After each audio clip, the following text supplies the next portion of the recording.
Le devoir s'oppose-t-il à la liberté? Thèse. Si on a le devoir de faire quelque chose, c'est bien que l'on n'est pas libre. Antithèse. Il ne peut y avoir de liberté si l'on ne respecte pas certains devoirs.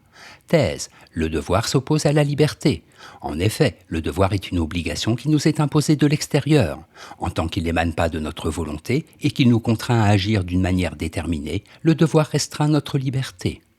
Premier argument. La vie en société impose des devoirs. La société nous impose toutes sortes de devoirs. Devoir que l'on fait à l'école, devoir jusqu'il y a peu de faire son service militaire, devoir de se rendre au travail, devoir de payer ses impôts. Toutes ces contraintes nous sont imposées par une autre volonté que la nôtre et peuvent donc être perçues comme des obstacles à notre liberté.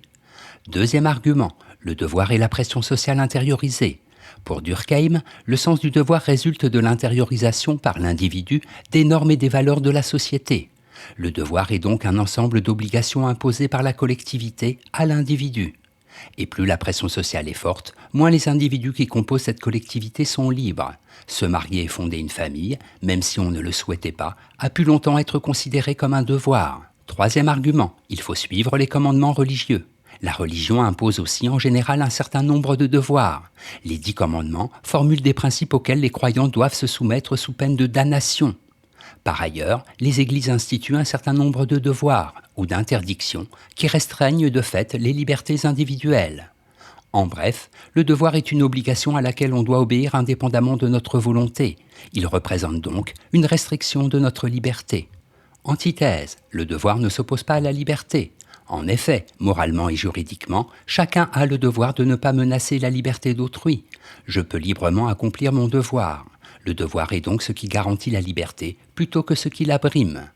Premier argument, j'accomplis librement mon devoir.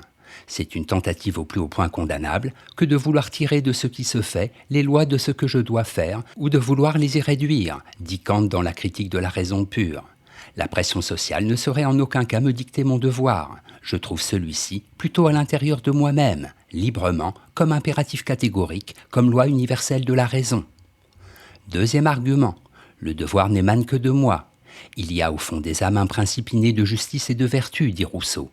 Le devoir n'est donc pas une obligation extérieure, mais émane de ma propre conscience qui me dicte ce qui est bien et ce qui est juste.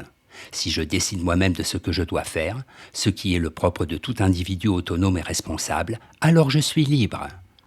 Troisième argument, le devoir garantit la liberté. Le devoir est une obligation sociale réciproque qui garantit la liberté et le bien-être de chacun. Le devoir ne serait injuste et contraignant que si certains y étaient soumis et d'autres non. Or, dans une société démocratique, le devoir c'est aussi celui que les autres ont de respecter ma liberté. Loin de s'y opposer, le devoir est ce qui garantit ma liberté.